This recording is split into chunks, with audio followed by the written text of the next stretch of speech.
Did you know that some fermented foods, often praised as healthy, can actually be dangerous? From hidden sodium bombs to bacterial contamination, these foods can quietly harm your gut, heart, and overall health. In today's video, we're breaking down 7 fermented foods you should avoid at all costs and revealing 2 that are actually safe, the ones you can eat without worrying about harmful side effects. By the end, you'll know exactly what to skip and what to keep in your fridge.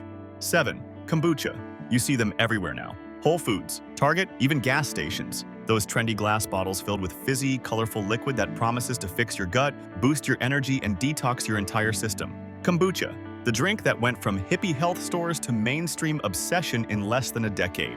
Your coworker swears by it. Your yoga instructor drinks it after every class. Instagram influencers pose with bottles like they're holding liquid gold. So you grab one. Ginger turmeric. Sounds healthy, right? Here's what that pretty label doesn't tell you. Kombucha isn't just fermented tea. It's a live science experiment in a bottle. A SCOBY, that's a symbiotic culture of bacteria and yeast, turns sugar into acids, carbon dioxide, and alcohol. Yes, alcohol. Most commercial brands test under 0.5% ABV, which sounds harmless, but home-brewed batches, some hit 1–2% or higher. The CDC found samples measuring 1.3% alcohol in reported cases. Why does that matter? Because if you're on medication, sedatives, certain diabetes drugs, anything that warns do not mix with alcohol, that tiny amount isn't tiny anymore. It's enough to cause interactions. Dizziness, nausea, dangerous blood sugar drops. Ever felt weird after drinking kombucha and blamed it on detox? It might not be detox. It might be a drug interaction you didn't see coming.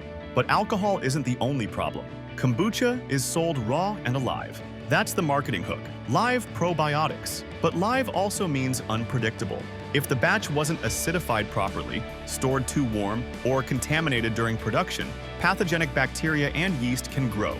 For people on immunosuppressants, undergoing chemo, or managing diabetes, those same healthy live cultures can turn dangerous fast. The CDC documented cases where home-brewed kombucha made people seriously ill.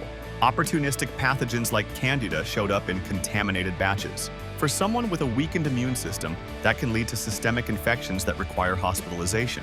And then there's the acid. Kombucha is highly acidic. If you have reflux, ulcers, or a sensitive stomach, that acid hits hard. It can worsen symptoms, interfere with medications that need stable stomach pH, and trigger bloating, cramps, and nausea. Some people drink it daily thinking they're helping their gut. They're actually irritating it. Have you ever had stomach pain after drinking kombucha, but kept drinking it because it's supposed to be healthy? Here's the bottom line. If you're healthy, young, and not on medications, a small bottle of pasteurized kombucha occasionally is probably fine. But if you take medications, have a compromised immune system, or deal with digestive issues, kombucha is a gamble you don't need to take. Check labels. Choose pasteurized brands that clearly list ABV under 0.5%. Skip home-brewed versions entirely. No quality control, no testing, just hope. Limit servings to 4–8 ounces occasionally, not daily. And if the bottle is bulging, smells like nail polish remover, or the SCOBY looks slimy, toss it immediately. Kombucha went from health tonic to trendy risk in a bottle. The same live cultures that help some people can harm others. Know the difference before you drink. 6. Fermented fish products. Open a can of surströmming and the smell hits you like a wall. It's not subtle.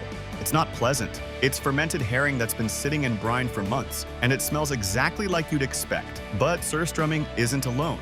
Filipino bagoong, Korean jeotgal, Norwegian rakfisk. Fermented fish products show up in cuisines around the world. They're prized for intense umami, long shelf life, and deep cultural roots. For many families, these foods aren't just ingredients. They're tradition, identity, home. Here's the problem. They can also make you seriously ill. Let's talk about histamine poisoning, also called scombroid. When fish isn't chilled properly before or during fermentation, bacteria convert an amino acid called histidine into histamine.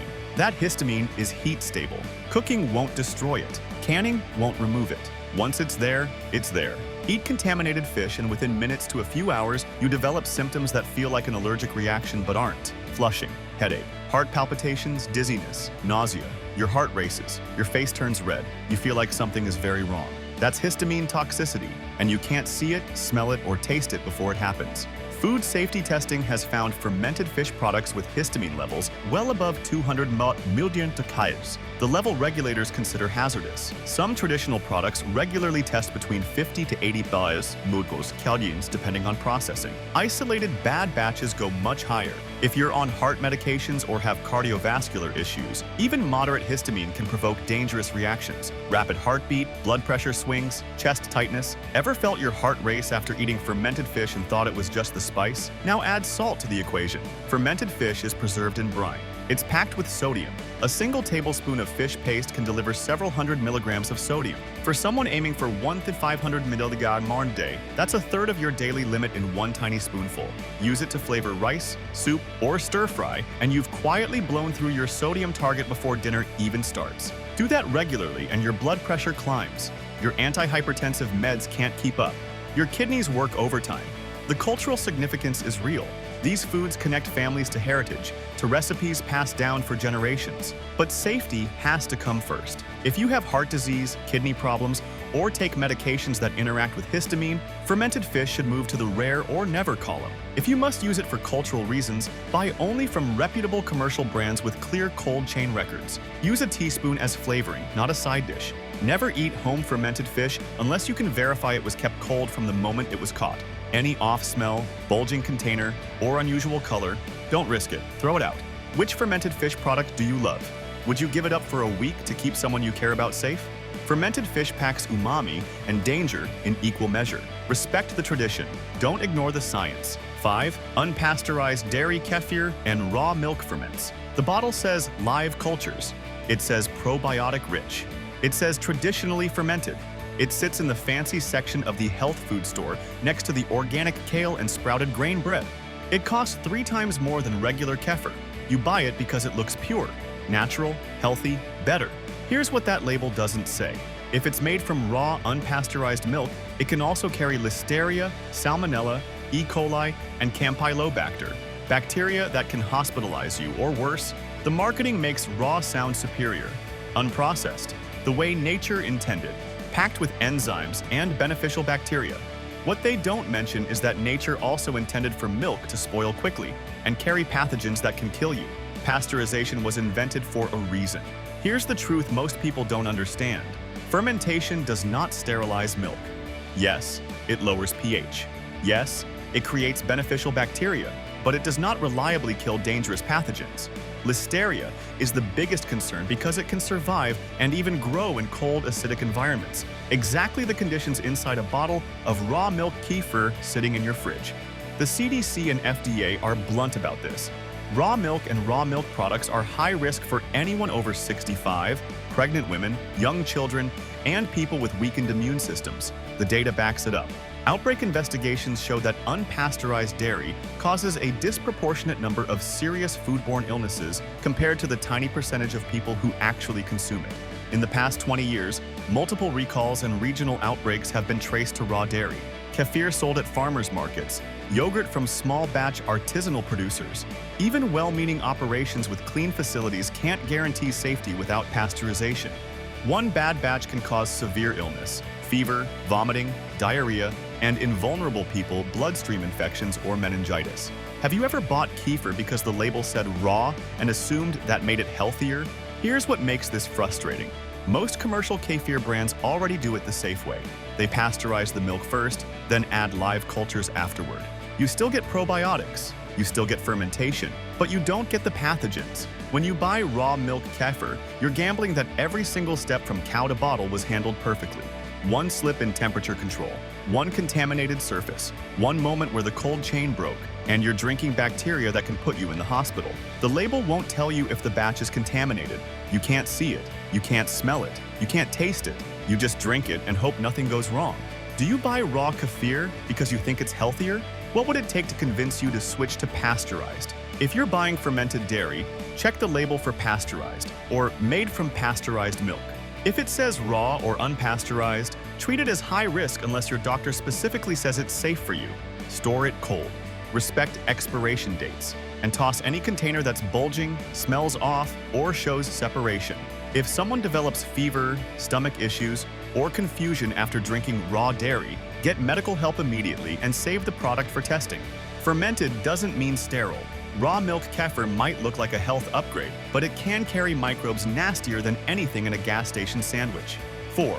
Natto, fermented soy, and high vitamin K ferments. You open the container and the smell hits you first. Earthy, pungent, unmistakable.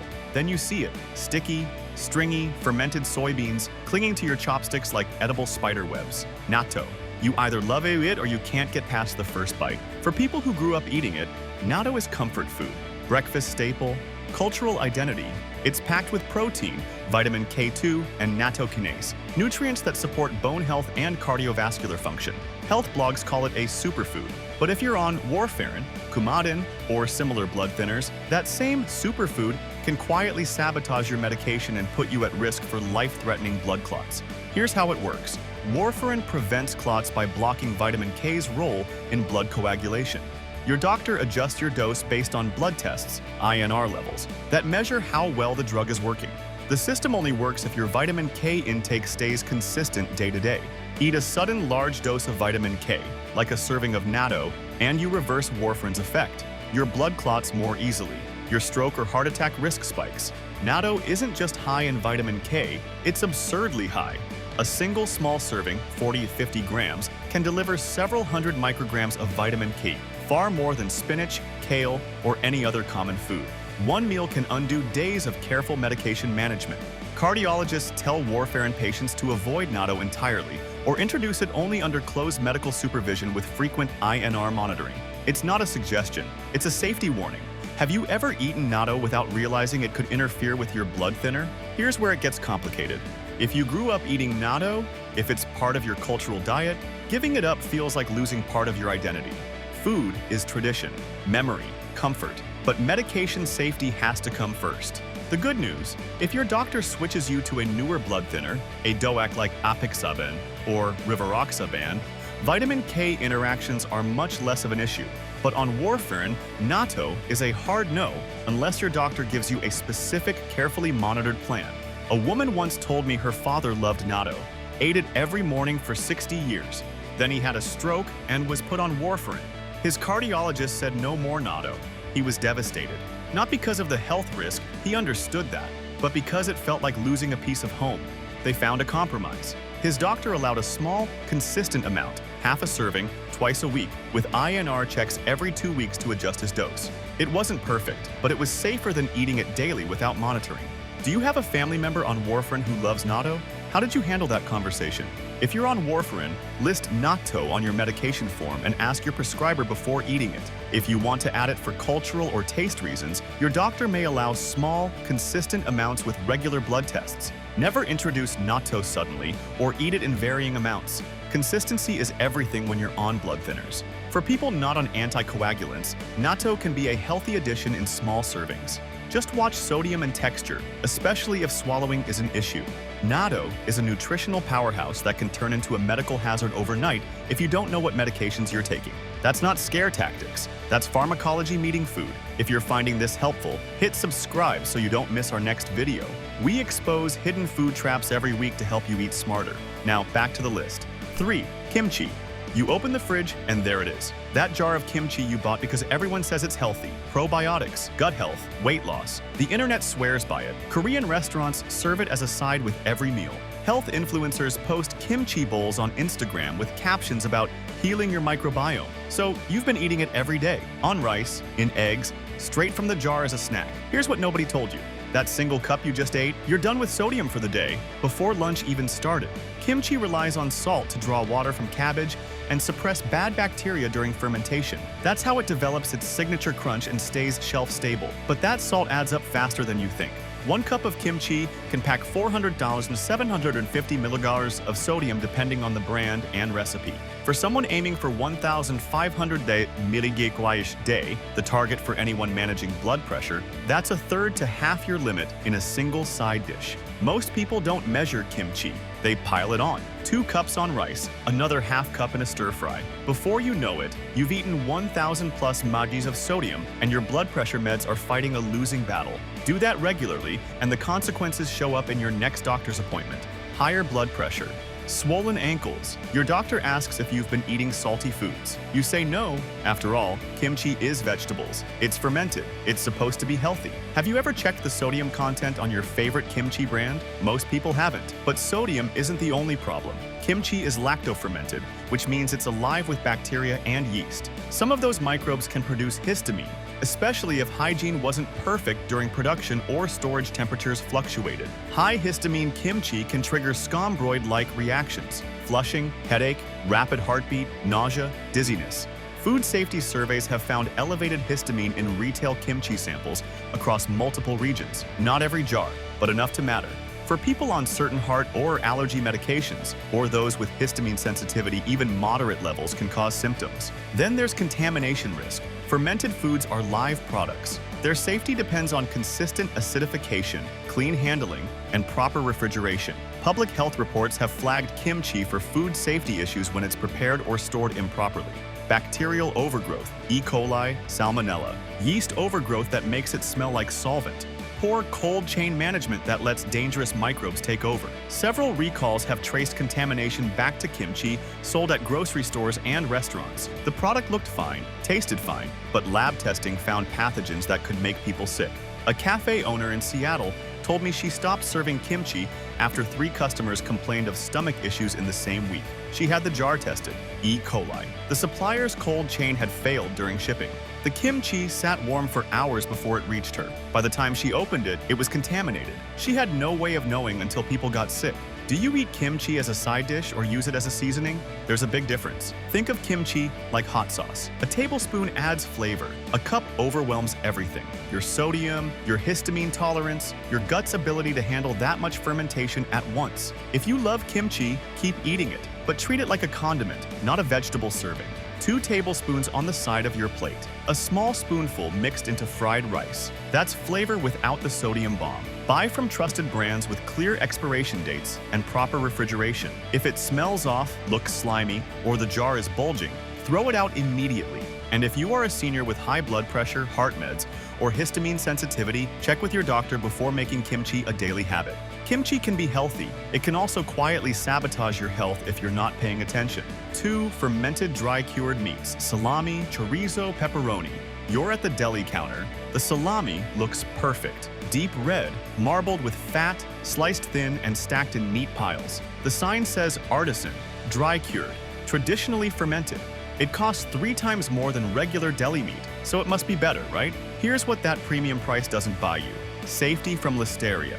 Fermented dry cured meats, salami, chorizo, pepperoni, sopressata, are involved in more foodborne illness outbreaks than most people realize. The CDC repeatedly links ready-to-eat deli meats and fermented sausages to Listeria monocytogenes infections. And unlike most bacteria, Listeria thrives in cold environments. Your refrigerator won't stop it. It keeps growing. For healthy adults, Listeria might cause flu-like symptoms, uncomfortable but survivable. For pregnant women, older adults, or anyone with a compromised immune system, Listeria can cause bacteremia, meningitis, and death. The infection moves fast and hits hard.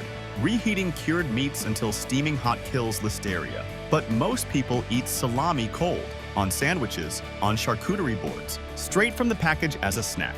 That's when the risk becomes real. Have you ever thought about the bacteria in your salami before eating it? But Listeria isn't the only issue. Let's talk about sodium. Fermented cured meats are preserved with salt and drying. They're sodium bombs. A single ounce of salami can contain 400 to 500 millimoles of sodium. Add a few slices to a sandwich, let's say 3 ounces, and you've just consumed 1,200 to 1,500 millimoles. That's your entire day's worth if you're managing blood pressure. Do that regularly, and your antihypertensive meds can't keep pace. Your blood pressure climbs. Your heart works harder. Your kidneys strain to flush the excess salt. Then there's the fat. Fermented sausages are marbled with saturated fat. That's what makes them taste good. But that same fat contributes to high cholesterol, clogged arteries, and cardiovascular disease over time. And we haven't even talked about nitrites yet. Many cured meats are treated with sodium nitrite to prevent botulism and maintain that appealing pink color. Regulatory bodies allow controlled levels, but processed meats have been linked to long-term colorectal cancer risk in population studies. The immediate problem isn't one sandwich. It's years of regular consumption adding up. Here's the part that should worry you most: post-production contamination. Fermented sausages are often sliced at delis, charcuteries, and restaurant prep stations. If the slicer isn't cleaned properly, listeria from one contaminated product can spread to everything else. One outbreak can affect dozens of customers before anyone realizes what's happening. In 2018, a multi-state listeria outbreak was traced to deli-sliced meats. People got sick, some were hospitalized, some died. The contamination happened after production, in retail environments where slicers weren't sanitized properly between products. Do you buy pre-sliced deli meat or ask them to slice it fresh? One is safer than the other. If you're buying fermented cured meats, choose whole pieces and slice them at home. Avoid pre-sliced deli meats unless you're going to reheat them until steaming. If you're pregnant, over 65, or immunocompromised, public health agencies say skip ready-to-eat deli meats entirely. Check for recalls. Pay attention to expiration dates. And if the meat smells off, looks slimy, or has any discoloration, throw it out. Fermented sausages are convenience foods dressed up as gourmet. They're delicious. They're also stacking sodium, fat, and infection risk in every bite. Eat them rarely, reheat them properly, or skip them entirely. 1. Home fermented or home canned vegetables and pickles. Your grandmother made them for decades. Rows of mason jars lined up in the basement. Pickles, green beans, beets, peppers. She swore by her method. Never had a problem. Never got sick. The jars lasted years. So when she offers you one, you take it. It's homemade. It's family tradition. How could it be dangerous? Here's how. Botulism. Botulism is rare, but when it happens, it's catastrophic. The toxin is produced by Clostridium botulinum spores that survive on improperly canned low-acid foods. You can't see it, you can't smell it, you can't taste it. One bite is enough to cause paralysis and respiratory failure. The CDC is blunt. Improperly canned, preserved, or fermented homemade foods are the most common source of foodborne botulism. It's not a scare tactic, it's documented fact. Safe canning requires one of two things, either acidification to keep pH low enough that botulism spores can't grow, like pickling with vinegar, or a high-temperature pressure canning process that destroys the spores completely. Low-acid vegetables like green beans, beets, and corn must be pressure canned. There's no other safe option. Many home recipes skip pressure canning. They rely on boiling water baths, salt brines, or room temperature fermentation without pH monitoring. That creates perfect conditions for botulism spores to survive and produce toxin inside the jar. Have you ever eaten home-canned vegetables without asking how they were processed? Here's what makes botulism so terrifying. The symptoms start subtly: blurred vision, dry mouth, difficulty swallowing. Then the paralysis spreads. Arms, legs, chest, breathing becomes impossible. Without immediate medical intervention, mechanical ventilation, and antitoxin, botulism kills. Botulism case reports show that even single bad jars can poison multiple people who share a meal. In Alaska, traditional fermented fish has caused outbreaks. In France in 2023, a contaminated home-canned product caused severe illness across several people. The pattern repeats. Someone makes food at home using an unverified method, shares it with family, and people end up hospitalized. The toxin dose required to cause harm is microscopic. You don't need to eat the whole jar. One forkful is enough. A woman told me her mother-in-law gave her a jar of home-canned green beans. Beautiful jar, perfectly sealed. She served it at dinner. Her husband took one bite and said it tasted off. She ignored him. His mother had been canning for 50 years without incident. 2 hours later, he couldn't see straight. His vision blurred, his mouth went dry. They rushed to the ER. Botulism. He spent 3 days on a ventilator. He survived, but barely. The jar tested positive for botulinum toxin. His mother had used a boiling water bath instead of a pressure canner. She didn't know the difference. She'd been lucky for decades, until she wasn't. Do you still trust home-canned jars from family, or did a scare change your mind?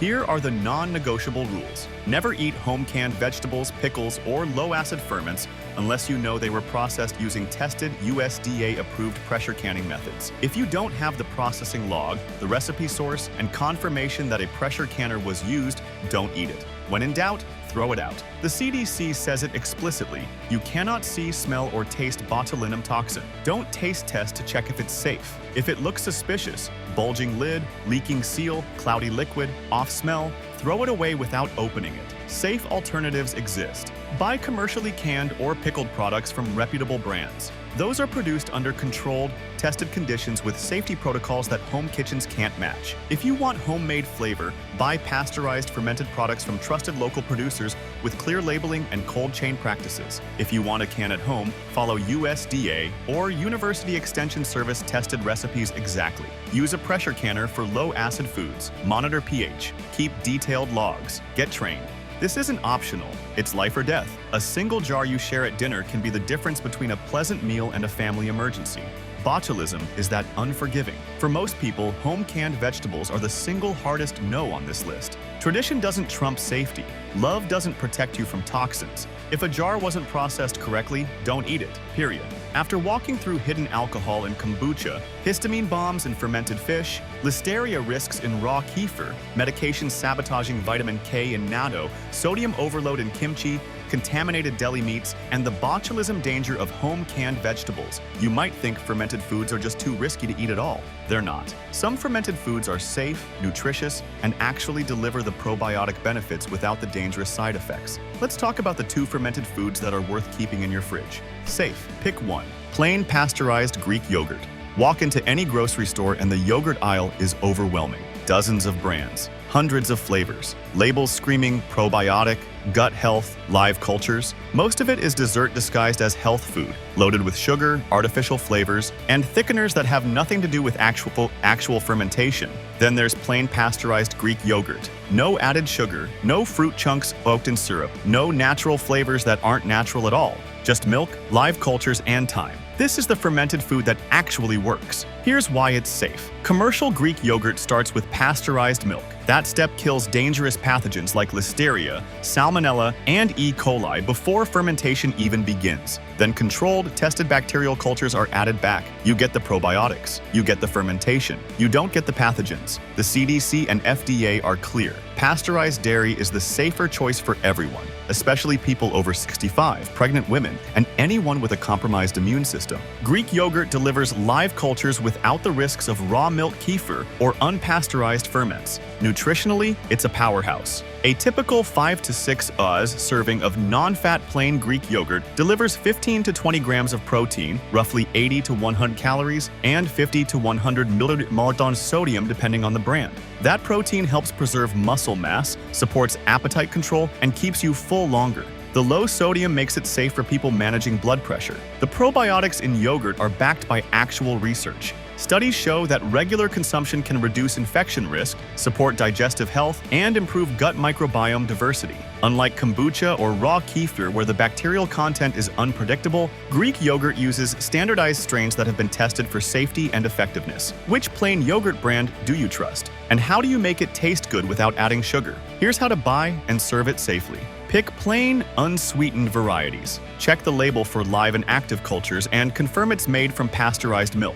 Avoid flavored yogurts. Most are packed with 15 to 20 grams of added sugar per serving, turning a healthy food into candy. Portion control matters. A 4-6 oz serving once daily is enough to get probiotic benefits without overdoing calories or dairy intake. If plain yogurt tastes too sour, add fresh berries, a mashed banana, or a sprinkle of cinnamon. Skip the honey, granola, and pre-sweetened mixes that defeat the purpose. For people with swallowing difficulties, full-fat plain Greek yogurt is creamier and easier to swallow than non-fat versions. You can also thin it with a splash of milk if needed. If you're on antibiotics or immunosuppressants, check with your doctor before adding probiotic foods. Many clinicians prefer food-based probiotics like yogurt over high-dose supplements because they're gentler and easier to control. Plain Greek yogurt is the fermented food that doesn't come with fine print, hidden risks, or medication interactions. It's safe, it's nutritious, it's predictable. That's exactly what fermented food should be. Safe pick 2.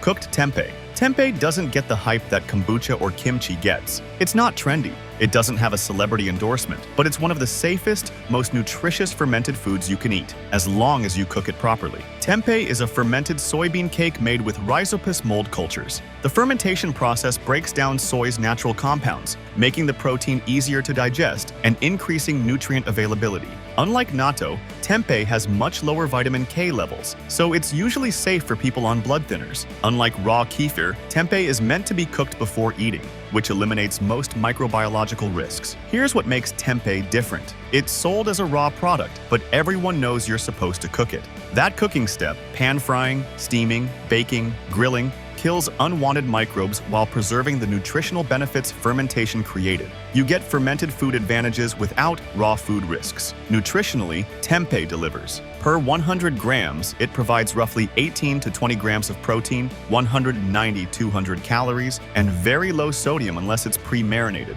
It's also rich in B vitamins, fiber, and minerals. Because it's fermented, the protein is more digestible than unfermented soy, and the nutrients are more bioavailable. The texture is firm and hearty, nothing like the soft, sticky consistency of natto. Slice it, marinate it, pan fry it until golden and crispy on the outside, and it becomes a satisfying plant-based protein that works in stir-fries, grain bowls, sandwiches, or on its own. Here's how to cook and serve it safely. Always cook tempeh until steaming hot. Pan fry for 6 to 8 minutes per side over medium-high heat, or steam for 10 minutes and then finish in a hot pan to crisp the edges. Cooking improves both flavor and safety. Keep it plain or marinate in low-sodium sauces if you're watching salt intake.